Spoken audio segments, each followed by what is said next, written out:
I'm German Homelos, I drink coffee and I know things. მერვე ეპიზოდის თემა არის ახალი სამყაროს მადლი. ღმერთის განკაცების მისი ადამიანამდე თავის დამდაბლების შემდეგ, ანუ ქრისტეს დაბადების შემდეგ ჩვენ ახალ სამყაროში ცხოვრობთ. სამყაროში, რომელშიც გაუგებარი, ამოუხსნელი, მარტოსული და ცარიელი მატერიალური არსებები კი არ ვართ, არამედ იმის ცოდნით შეგვიძლია ვიბედნიეროთ, რომ ღმერთი ნამდვილად არსებობს და ეს ღმერთი სადღაც ღრუბლებში და სხვა განზომილებაში გამოკეტილი ჩვენგან განუზომლად დაშორებული მოხუცი კაცი კი არაა, არამედ თავისი სურვილით და ჩვენს მიმართ უპირობო სიყვარულით სავსე ღმერთია. უფალი, რომელმაც ისე ძლიერად შეგვიყვარა, რომ ამდენი ბოროტების შემდეგაც კი გვიფრთხილდება და რამდენადაც შესაძლებელია ცდილობს ჩვენს გულებთან ახლოს მოვიდეს. ამოგვიყვანოს ადამიანური მიწიერი სიბინძურეებისგან და მარადისობაში წაგვიყვანოს თავისთან. ამის ცოდნის ბედნიერებით ჩვენ ახალ სამყაროში ცხოვრობთ 2000 წელია. იმის ცოდნით, რომ არ მოგვეშვება ღმერთი, სანამ არ გვაცხოვნებს, სანამ ბოლომდე ძირფესვიანად ბედნიერს არ გაგხვდის. ძველი აღთქმის სამყაროში ქრისტეს დაბადებამდე ღმერთის არსებობა ზოგს სჯეროდა, ზოგს არა. ზოგს ფანატიკურად სწამდა, ზოგმა ზუსტად იცოდა, რომ იყო, არსებობდა და ძალიან მკაცრი იყო ადამიანების მიმართ. იმდენად მკაცრი, რომ ერთხელ მთლიანად გაწმინდა დედამიწა წარღვნის საშუალებით, გადამეტებული ბოროტებისა და აღვირახსნილობის გამო. ძველად არ ჩნდებოდა ასე თვალსაჩინოდ, მაგრამ ძალიან ბევრ მინიშნებებს გვაძლევდა. თუმცა თვალსაჩინოდ რომ გამოჩნდა, დიდად არც მაშინ შეუწუხებიათ თავი ადამიანებს რწმენით და ღვთისმოშიშებით. და რაც უფალმა ადამიანური სული და სხეული შეიმოსა, იცხოვრა ჩვენს შორის როგორც სრულფასოვანმა ადამიანმა, დაგვიტოვა შემოქმედი მამის ყველა საჭირო ცოდნა, ეწამა ჯვარზე და ჩვენი ცოდვები გამოისყიდა, რათა ყველაფრის მიუხედავად მაინც შეგვძლებოდა ღვთის სასუფეველში შესვლა. ამის ცოდნით გაჩნდა ახალი სამყარო. ამ ცოდნის ბედნიერებით ჩავთვალოთ, რომ ქრისტემდე შავ-თეთრ სამყაროში ცხოვრობდა კაცობრიობა და მისი მოსვლით ყველაზე ხასხასა და ნათელი ფერებით დავიწყეთ ხედვა ცხოვრება.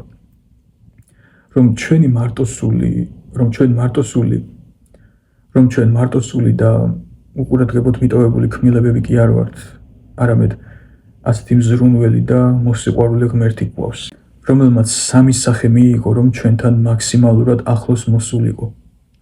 ხორცი შეისხა, რომ ჩვენი გაგება კიდევ უფრო უკეთ შეცვლებოდა, რომ თავი პატარად და საცოდავად არ გვეგრძნო. ის კი არა, რომ შენ რა იცი ღმერთო, რა არის ადამიანობა, როგორი რთულია, არც კი იცი, მე მშია, შენ რას გაიგებ, რა არის შიმშილი, მე საუკეთესო მეგობარმა მიღალატა, მე სიკეთისთვის მსჯიან, მე ცდუნებებს ვერ ვერევი, მე მტკივა, შენ ამას როგორ გაიგებ, ღმერთი ხარ. ამიტომ ხდება ღმერთი ადამიანი, რომ შენ თავი მარტოდ და პატარად უაზროდ არ იგრძნო. ნახე, სამყაროს შემოქმედი, შენი შემქმნელი ადამიანად ცხოვრობდა იგივე პლანეტაზე, სადაც ახლა შენ დადიხარ.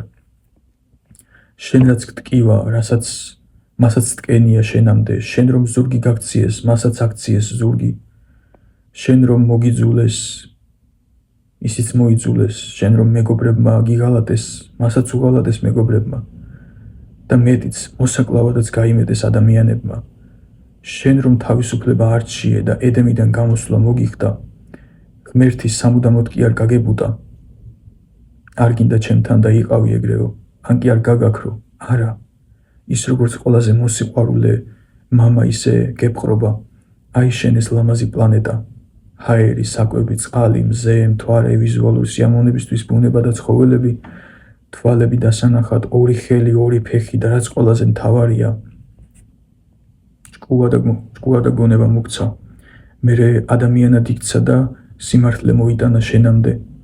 გზა დაგანახა, ჭეშმარიტების გზა იესოს სახით, ხიდი გადო შენსა და ღმერთს შორის, მას შორის, რომ გამოიწრთო შენი თავი, მოგცა სიცოცხლის ხანგრძლივობა საკმარისი, რომ შენი თავი გამოიწრთო.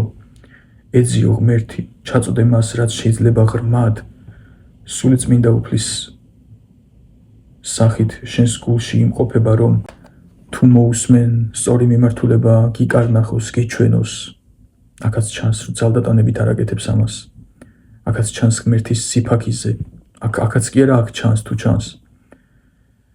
აქ ჩანს მისი სიფაქიზე ჩვენთან ურთიერთობაში, რომ სულიწმინდის სახით ჩვენს გულებშია მუდმივად, მაგრამ ნაჯახით მომარჯვებული კი არ გადგას თავთან.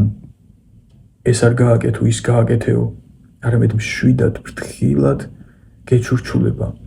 ასე აჯობებს, ასე უფრო სწორი იქნება.